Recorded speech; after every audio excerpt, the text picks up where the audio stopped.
Alright, what is going on, my dudes? We're back here today with the next champion entering MCOC. We got Werewolf by Night. So I'm not feeling too great today. I'm actually sitting on my bed right now. Just going to be a very quick video, quick breakdown for this guy. He's very straightforward, honestly, once you get, into using him, once you get into knowing him. But I'm just going to break down the nitty-gritty of it, all the stuff, the important stuff that you need to know. We're actually going to start with the Sig ability today because it's super duper unneeded. So basically, he has some regen in his kit once he activates his super werewolf mode, and it just increases the potency based on the amount of unique buffs on the opponent. So this is definitely nice. The regen is nice. It makes him a lot harder on defense. It's definitely more of a defensive ability in my opinion, but of course regen on offense is always nice to have. Also, he howls. We'll talk about the howl, but basically when you howl with the Sig ability, you also go unblockable and unstoppable above 1 and 2 bars of power. So the Sig ability, super duper not needed, but also super duper nice to have. Both though definitely very geared towards defense in my opinion. Okay, so he has a reduced amount of combat power rate because he has some nice passive power gain in this kit. Also, he's immune to heal block and incoming poison effects, suffer 90% reduced duration, and also he has 50% reduced regen rate against silver champions, and that's Silver Surfer, Silver Centurion, Craven, Blade, Elsa, and Moon Knight. Those are right now the 6 silver champions in the game.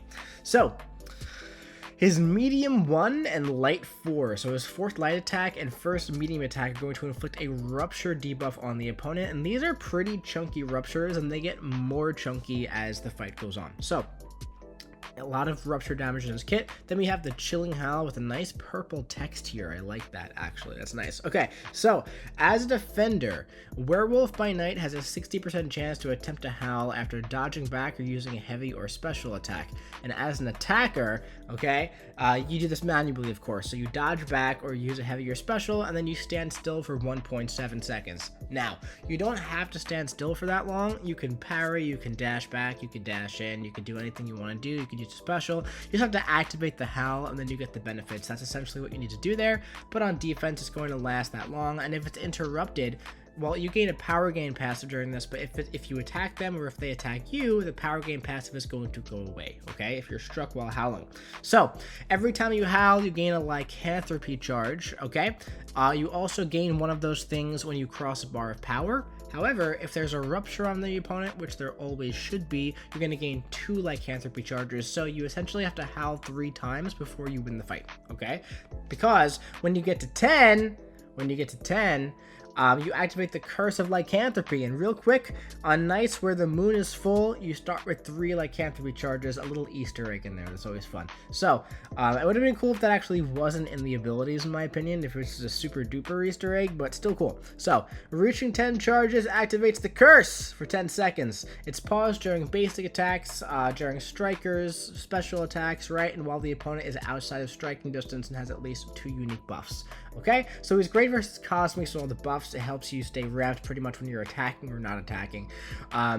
So also he gains plus 70% flat rupture debuff ability accuracy and also potency. So and when he's on defense, he's going to fight more aggressively, right? So it's gonna be easy to intercept him, but it's gonna get you in the corner really, really quick. But he won't howl as a defender, so you gotta kind of wait out the curse there. Also, he gains unblockable and unstoppable passes regardless of if he's awakened or not for 2.5 seconds after heavy or special attack. So, like I said, you really do not need the Sig ability on this guy. If you pull the 7-star, rank 2 him unduped in my opinion. He also gains a regen passive, healing 0.65% of missing health every half a second. And against Cosmic Champions, this is a direct Hercules counter on defense. Basically, if a Cosmic Champion uses a special attack while he's dashing forward, kind of like, the special intercept with Herc, he's going to gain another stack of that regen. Now, you could use this offensively with the unstoppable and unblockable. I'll actually show you that in one of the fights today, but I don't recommend it. So, the special one, each hit does a rupture, right, which is nice. So, especially in the curse, those ruptures are going to be increased potency, right? So, 30% chance to inflict through block, but in the curse, 100% chance, flat 70% increase, right? Remember that. Now, this is interesting. The first 2 hits nullify a regen buff or a precision buff. Now, it doesn't nullify any buff, but this is really good against Gore. It's really good against Hulkling. It's good against Cersei because the 200% gets around her glancing, which is great.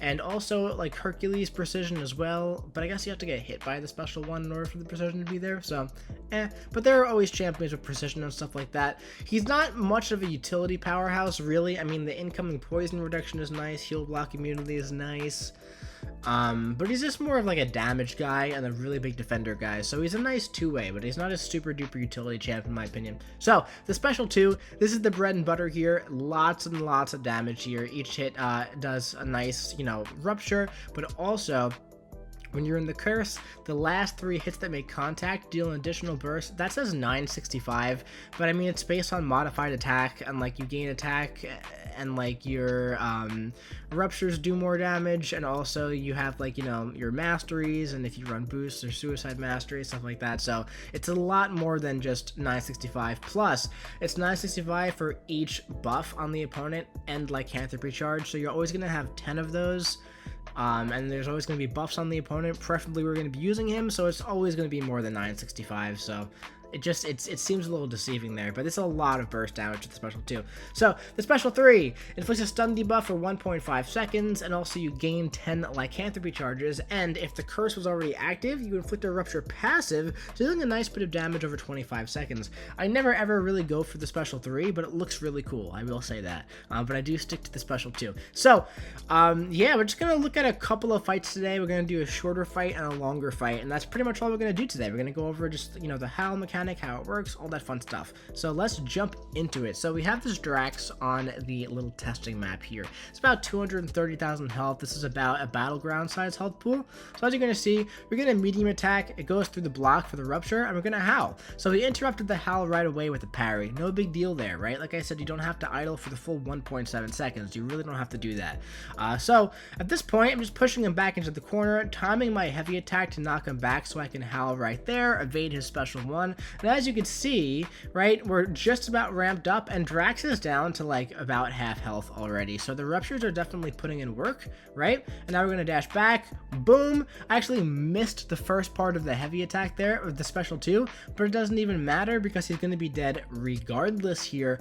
And yeah, so it's really good stuff, man. So this is 230,000 health. Drax doesn't have like a lot of natural buffs. So, you know, you're going to want to use Werewolf by Night against, you know, Gallon, Hulkling, Gore, Cersei, these champions who have buffs that you're going to be increasing the potency of that special 2, and also have, you know, the your Curse of Lycanthropy paused when you're not in striking distance there. So we're gonna do, this is about 700,000 health, give or take, right? So this is a bit of a longer fight now, but yeah, this is gonna be like higher health than anything you're really ever gonna want to be using this guy for. You know, if there's like another type of gauntlet thing, or Everest content, or an Eternity of Pain type thing, the health pool is going to be a little bit larger. But in like story content, right, path fights have like around 500,000 health nowadays, and the boss has about what this Drax has. So I feel like this is a nice representation of like that solo content, right? Plus keep in mind, we're not running suicides or anything here. So we're going to go for the special 2, and I love how the power gain brings us up above a special 1 already. I really like that a lot. So yeah, this Drax is down to about 50% health, because we actually did hit the entire special 2 this time, which actually does do a lot of damage. So he's half dead, right? We're back at another special 2. We're gonna bait out a special 1 from this guy, go on in, throw it again. Watch the damage here, man. Look at those red numbers, the bursts, the damage over time. We actually got hit by the special attack there while we were unstoppable for the second regen. I don't know what happened there, but the pause went off, but that's okay.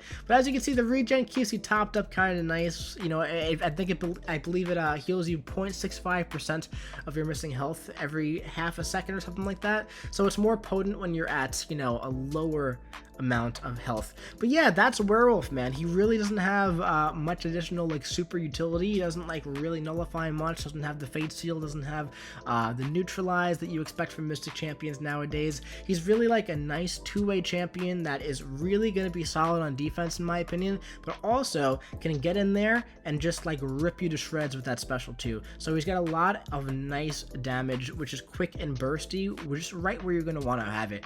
The only like mega utility thing that he has, honestly, is the nullify on the special one, which if you combine it with Mystic Dispersion can help you ramp a lot faster, because you know you're gonna get the like hand 3 charges when you cross a bar of power. So you're gonna dump your special 1 power, but you're gonna gain it back when you nullify 2 buffs, the unstoppable, I mean the regeneration or the precision. So nice. I like him against Gore. I really like him against Gore. He's nice against Gallon as well, because you can just rip him to shreds with that special 2. You know, Gallon throws 8 buffs on his special 2, 4 on his special 1. So you can pretty much always have that max ramp, which is really nice, and you'll be knocking him down with the special attack, so he's a pretty decent counter there.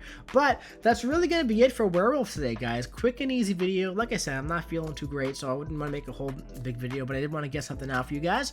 That's going to be it for this one. I hope you enjoyed it. If you did, drop your boy a big ol' like. Let me know what you think about this wolf puppy in the comment section below, and make sure you hit the subscribe button so you don't miss any Morbius gameplay coming to you in a few weeks. I'll be seeing you around.